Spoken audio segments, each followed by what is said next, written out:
Hey, if you love Latina to Latina, and I know you do, and you want to support the show, it's as easy as listening on Radio Public, a free, super easy app that works on iPhone and Android.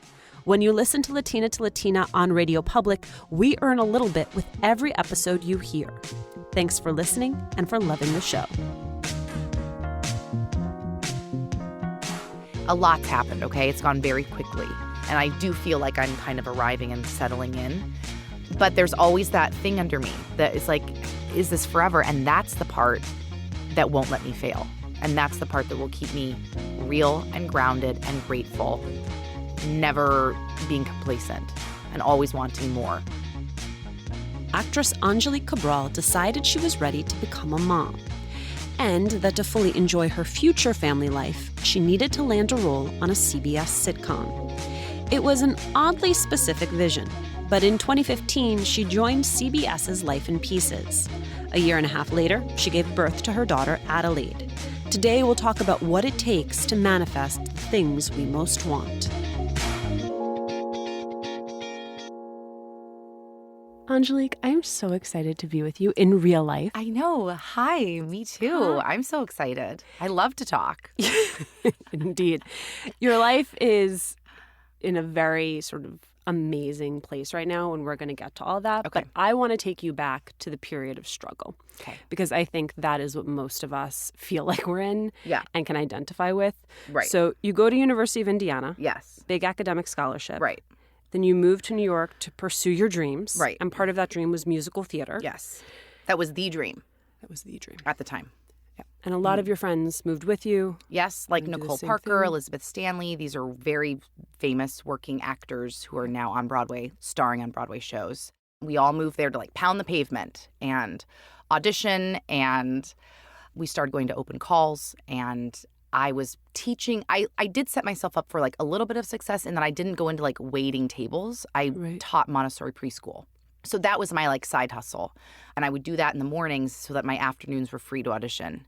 And I got zero, like I booked nothing from as far as the musical theater world. I did one new like reading of a musical at Playwrights Horizons that felt very fancy at the time. It was called Ruby Rosa. And it was like the worst musical. It was like not great. Like I honestly can't really remember what it was about, except that I had one great number. But I remember my mom coming to visit me, and I was like, Mom, I'm going to an audition. I'll be back. And I like went out of my apartment on the Upper East Side, and I went to an open call for Oklahoma. Uh-huh. It was the Dancers Call. Now, I'm definitely a very good actor and a very good singer. Not a strong dancer, like a strong mover. Like I'm not going to trip, but I'm not a dancer. And then I got cut, obviously, immediately. And I went to Central Park and I got a sandwich and I sat there for like roughly 2 hours just so that my mom would think I'm like moving forward in the call. Right. And then I went to my mom, I went back, I was like, it was awesome. Like I totally, like it was awful. I like lied. Yeah. So I had numerous auditions like that. Right. And then 9/11 happened, which was like I started school on 9/11 and I moved there like 2 days before 9/11. So like New York was not normal when I moved there. And so there wasn't a lot of work anyway for almost an entire year, I would say, as everything was being put back together. Right. And then I found my way into shoe modeling. So I did that, and then I nannied a lot. I did catering. I had 19 jobs. I definitely like paid my dues, I'll tell you that. I moved to LA in 2009. So I had people are like, oh my God, you moved to LA and you started working right away. I'm like, no. Right. I graduated in 2001. Right. So I had like almost 10 years of like, you know how they say the 10,000 hours? Yeah. I did that. Like I auditioned a shit ton. Am I allowed to swear? Yeah. Yeah. I auditioned a shit ton. I was in acting class. I never gave up.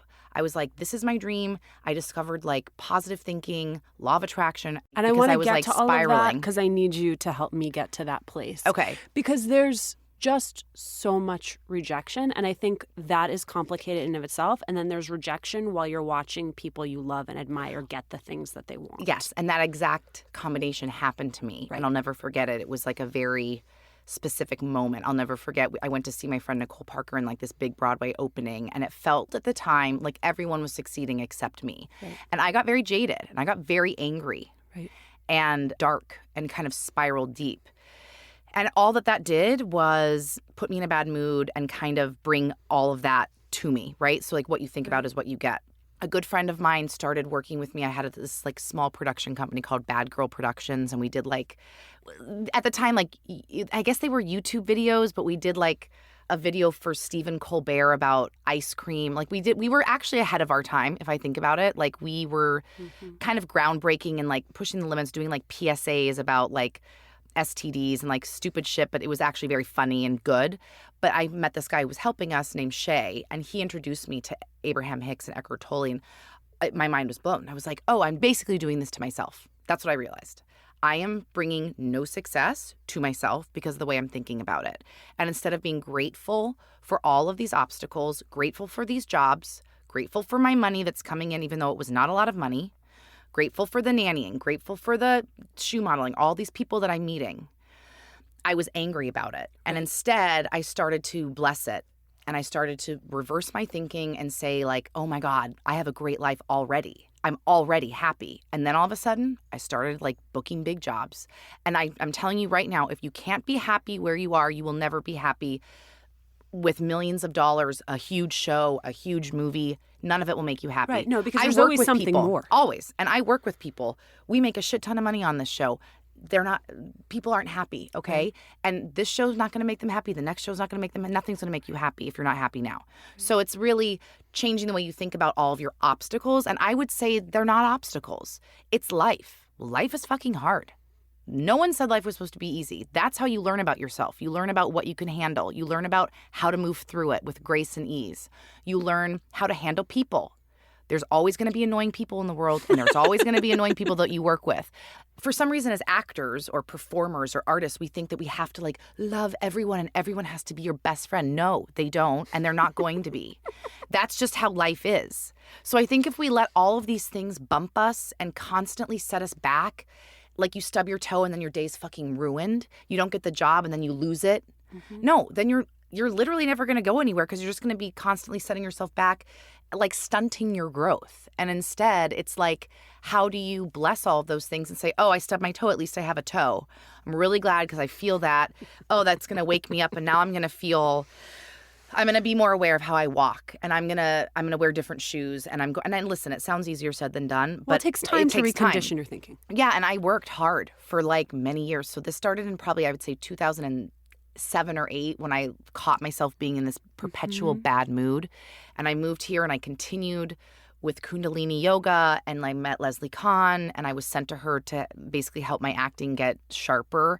And it's all the same. It's all, don't ignore the bad stuff, go into it, like live in it, get comfortable in the uncomfortability, get comfortable in the rejection, have a full life, go on and get coffee and go for a hike and have a dog and have a baby. Right. Do it all. Don't wait until you have the job to be happy and have a full life.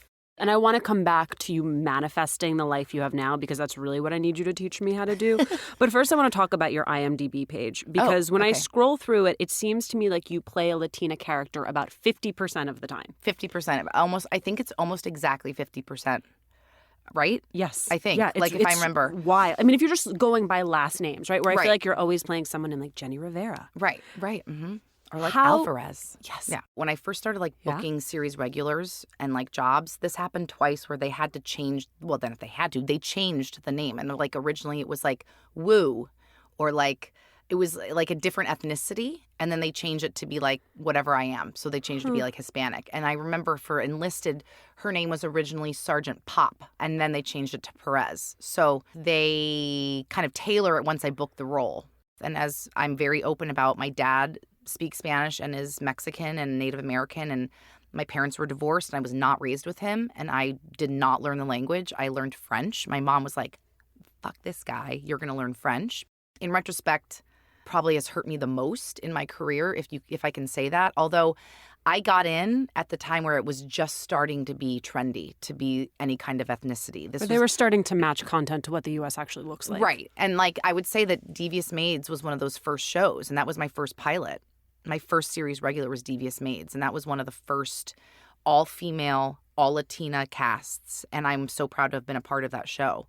And then from there on, I have found my way, and they always kind of change the role, tailor it to me.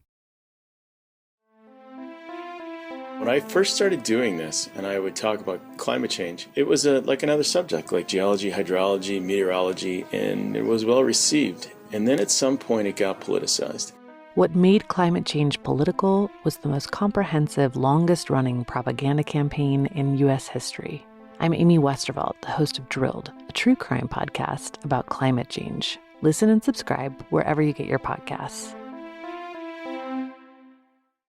You and I are both halfies, and halfies in the same way where, Right. my dad is the one who's Latino, and it's already complicated enough. I mean, and I grew up somewhere where everyone around me was Latino. So I didn't have to go out and find my Latina identity because it was all around. How did you get in touch with it? How did you find it? Have you gotten in touch with it? Well, Have it's you interesting. found it? I think I'm continuing to get in touch with it. I've been blessed enough to be good friends with a woman named Gloria Calderon-Kellett, who's The best. the We best. love her. Yeah. She wrote a piece for me like years ago, and we kind of started a budding friendship then. And she's brought me into this group of Latina. That's how I found you. That's how I started following you on Instagram from because that I was group. like, who is this Angelique Cabral? Like, she's not There been she in these is. photos before. Yeah, and that was from Gloria. And then, like, I'm friends with Melissa Fumero just from being around. And I've become good friends with America because we have babies together, kind of. And Eva, she invited me to like one of her dinners, her Target events. And so I've kind of immersed myself in that group. And I said the first event I went to, I was like, I have always felt not a part of this because I don't speak Spanish and because I've never booked like a Spanish speaking role. And I'll never forget Eva on the set of Devious Maids. She was an EP of mine. Said to me then, this was back in 2013. She said, teach yourself Spanish. I didn't know Spanish. Because she didn't. She wasn't raised speaking Spanish, and she like put herself through school and learned Spanish. And so I took that to heart, and I've taken Spanish classes. I have Rosetta Stone, and I'm trying to learn the language as best I can. And now I have no problem if I have an audition or if I have to say things, like it's not an issue. But as far as like finding myself or my own identity in that, I think I still am. I think it's a process, and I think I'm still scared, and I think I'm going to write a show about it. Like, I honestly think that that's what's going to happen. I have to figure out how to, like, turn it into art because it's something that's, like, plagued me for my whole life. And I felt like a fake, and I'm realizing that I'm not. And there's a lot of people out there like me, like us, in this in-between. I would say we're in-betweeners. I'm ready for that show. It'd be a good show. I think that that's something that Gloria and I are going to be tinkering away at. I need to figure out if it's a vehicle for me or it will be for a younger version of me. But there's a good story there. And after spending the past 2 weeks with my family, I'm like, oh, yeah. But we have to see what happens with Life in Pieces. And, there's a lot of unanswered questions right now in my current state of affairs. Yeah. I want you to tell me about how you manifested Life in Pieces. Well, very, very specifically. I was on a show called Enlisted on Fox. We were put on Friday nights at 9:30, I think. Maybe it was 8:30. Like, first of all, I wanted a show. And then I wanted it to get picked up because I saw friends around me and I understood that that's the way to kind of change your life quickly and get noticed and people to care about you in this silly industry that we're in. Is like if you can get to air, okay? If you can be on air. So I do a lot of meditating and I do a lot of vision boarding to the point where I just write what I want. And when I meditate, it's like in front of me in like black Sharpie on a piece of white paper. It's very scary to do. And I'm not saying it's going to work for everyone, but it has worked for me and it's proven itself time and again that if I can actually go deep enough inside to actually know what I specifically want and then have the courage to write it and look at it every day and not ignore it and go into it, that it comes in different ways and not right away necessarily. But this came pretty quickly because I watch obsessive amounts of television. And I said, I want to be on CBS because CBS is the biggest, most powerful network and they keep their shows around. So I said, I want to be on a family show, an ensemble. If you can be on an ensemble show for a while that like sticks around, all that it does for you is give you more and more credibility in Hollywood's eyes. Bankability. And then in America, they're like, oh, yeah, that family show. But and they don't I want to see more of her. Right. I'm not, it's not too much. Inundated. Yes. Exactly. So I was very specific with that. And then the particular year of Life in Pieces, which I think was 2014, maybe 2015, there was basically two shows that I could have had, Life in Pieces or this other show that was Fox. And I said, no. And Aaron Kaplan was the EP on both. And he was like, you want to be on Life in Pieces. And I trust him. So I think I got specific with like, even now, like, I'm like, no, I want this show to be on for at least 7 years. And then I want to be on a multicam on CBS when I'm off. Because part of your clarity around this, and this is, I think, where I have gotten some of manifestation wrong, is you were clear about why you wanted it, which was not that you wanted to make boatloads of money. It was that you knew you wanted to be a mom and have a family. Right. And that in order to do that, you needed the type of lifestyle that would accommodate. Right. And I knew that I had to shoot here. And this is like moving forward even. Like, I'm now a mother. I now want to have another baby. Right. I have a lifestyle here that is important to me to maintain. That is not to say that I don't want to go do plays and direct and do all these other things at some point, or do like a streaming service on Hulu. But I am very open about this. I'm very much a primetime girl. I love a sitcom. I love a half hour. I love money. So please put me on every sitcom or every half-hour show. Like, when you are an actor, you have a quote, and you make the same amount of money whether you're on a half-hour or a drama. Right. Dramas tend to shoot roughly 9 months out of the year, and your episodes are usually 6 to 8 days, sometimes 10-day episodes. Sitcoms are 5-day episodes. You shoot August through March, and then we have a very long hiatus. You get paid the same for like half the work. Also, you have a nice, happy life, and usually you're in LA and you are telling jokes all day versus like crying over cadavers and solving crimes. Now, that is not to say that that's not for some. Listen, some people only want to do drama, and I get that. Good for you. But for me, I'm just like, this is all about me, and that's like what I want to do right now. Now, when my babies are in college, maybe I'm going to want to be a Mariska Hargitay and solve crimes. But right now, this is where I'm comfortable, and it's so fun, and I love it so much. How do I manifest? Okay, so I'm supposed to journal, and it's supposed to be very specific in my journaling. Yeah. What I want and why I want it. I found a journal entry from 2010 that I had typed up. And every year on the new year, I have these over the years, and I found them, which is just shocking on my computer. What I want for 2014, what I want. And it gets so specific. I was like, I want a sitcom that shoots in LA. I want my trailer to be all white. I want beautiful, comfy pillows and blankets and candles. And I want a meditation pillow there so that in between sets I can meditate. Like, you have to set it up. You have to tell your own story. Yeah, but now I sort of want your dream, so I'm getting lost. I'm like, that sounds great. So understanding that you are not presenting yourself as a guru, are there books, people, places you would point someone to? Yes, but really quick, I have to finish something because I just thought you were going to be like, no, I am a guru. Please worship at my feet. Thank you. Get down right now.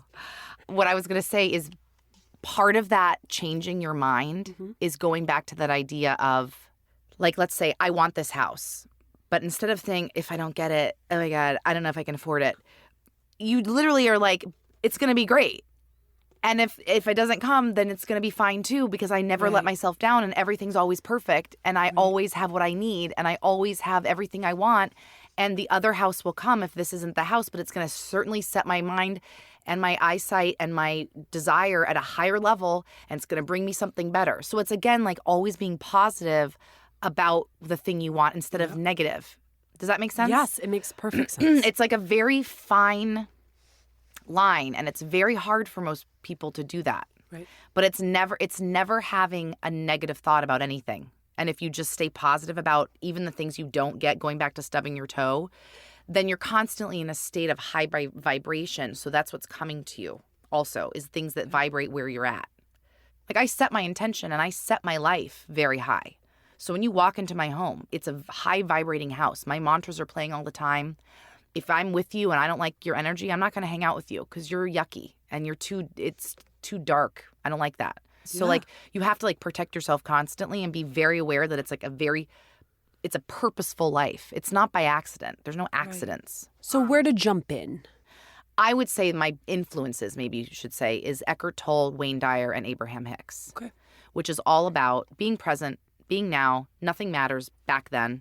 What matters is how you feel right now. Bottom line. How do you feel? A lot of this is about meditation. A lot of this is about quieting your mind, going deep within, getting to the root of like why your life isn't where you want it to be. And it's really hard and no one wants to do it because no one wants to admit that they're not perfect and no one wants to look at themselves. I look at myself even now and I'm like, you've still got some jealousy things. You've still got a little bit of rage. There's still some things that push your buttons, right? So like in my meditations, I always go into that.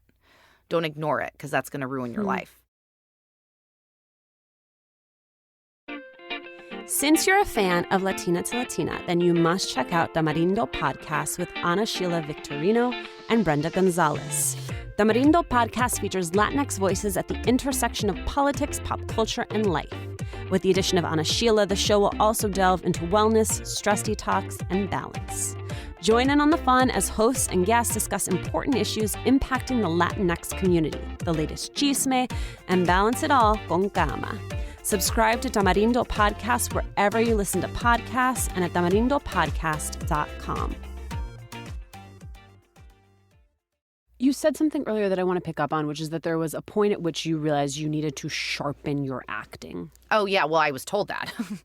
I mean, because What does that mean? Well, I was a theater major, and then I studied theater in New York. I studied with Win Hanman for like 5 years, who's a very famous acting teacher in New York. And when I moved here, I had this like sense of confidence and this sense of like, I've arrived, not in an ego, but like, I'm great. Like, put me in a room. Like, I'm in a book. Ignorance is bliss, right? You're the second actress who's ever told me that. Have you ever met Amy Carrero? Oh, yes. Of course I know Amy. Yes. She said literally the same thing. I would walk into these rooms. I'm like, you're not giving me this job? What do you mean? I'm great. Like, I had no idea that, like, there was, like, competition. And, like, I didn't know how it worked. I was so green. I had never done anything other than a soap opera, okay? So then I started, my friend Yada was like, oh, no, you like test and this and this. And I'm like, whoa, what? And then like, again, I learned from observing. So I saw what was happening. I saw my friends who were booking and I was like, okay, I want that. I'm going to do that. I can do that. And then I started getting better auditions for my manager who sent me out on some pilot. And it was Colin and Brett Greenstein Daniel were the casting directors. And they said, they're like, you're really funny, but you need to get sharper. Like, you need to tell your jokes better and get cleaner. So you need to go to Leslie Kahn. And I said, Leslie Kahn, what's that? And then I was simultaneously working at Huckleberry, and one of the waiters was constantly going to these rehearsals. And I was like, for what? And he said, Leslie Kahn. I'm in like Leslie Kahn. So I thought, okay, this is a sign. I'm going to Leslie Kahn because it seemed so fun because he was always rehearsing and I love rehearsals. I'm a nerd. And it's basically this like intensive where every day for 3 weeks, you have to rehearse and act for 3 hours a day. And that's my dream. First of all, I love a to-do list and I love like to check things off. So I started doing it and my auditions got better. And then I would coach and I was really into it and I was killing it in class. And then I booked my first series regular, like, I don't know, 2 years later. And then I started teaching for Leslie. I taught up until, I don't know, 6 months ago, every week, like even after the baby. And I would come from set and I would teach. Complacency is my nightmare. Complacency and ego, this idea of I deserve it, bye-bye. There's no room here for you because listen, we all deserve it. And there's no rhyme or reason. You can do A, B, C, D and still not get the job. So this idea of like, yeah, but I worked so hard on this audition. I like coached for hours and I rehearsed so hard. I deserve this part. Like that is like, are you kidding me? No, you don't.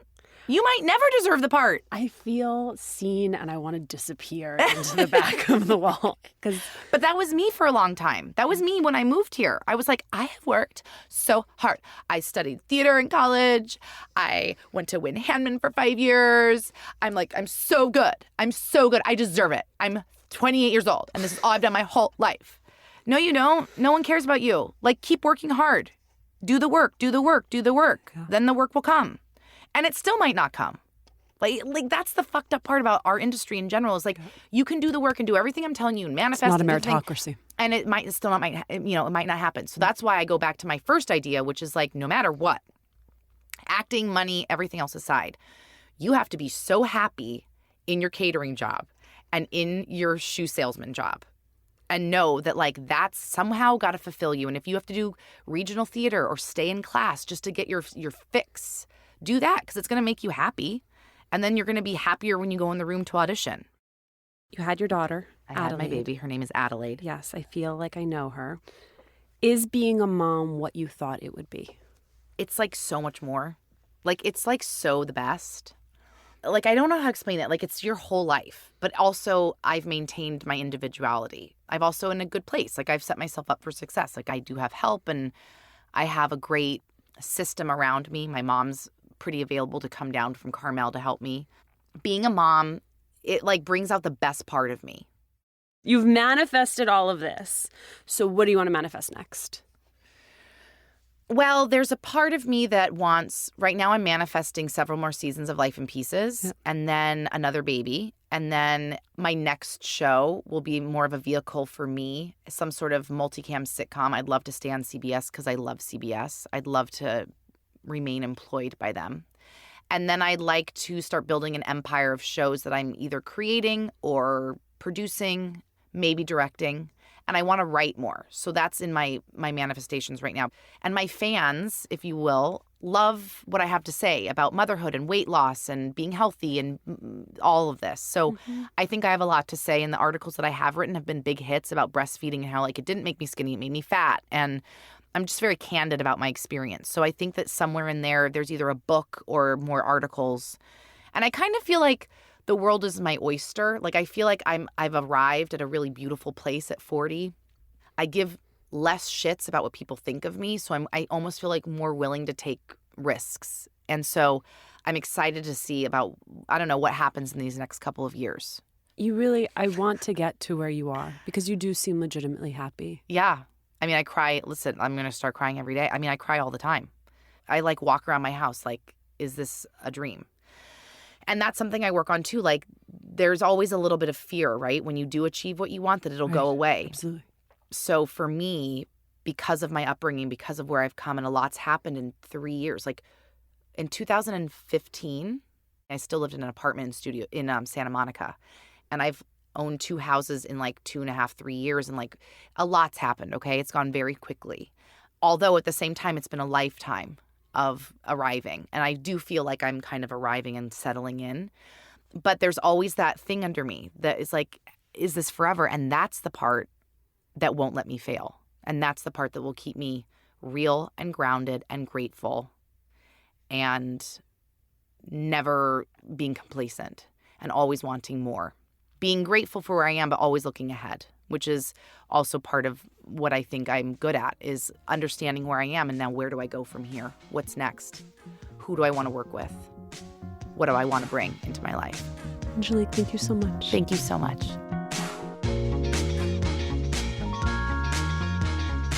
Thanks for joining us today. Latina to Latina was originally co-created with Bustle.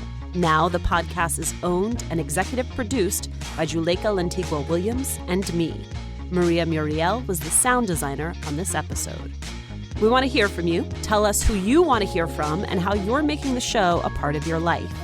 Email us at hola@latinatolatina.com. Remember to subscribe or follow us on Radio Public, Spotify, Apple Podcasts, or wherever you're listening.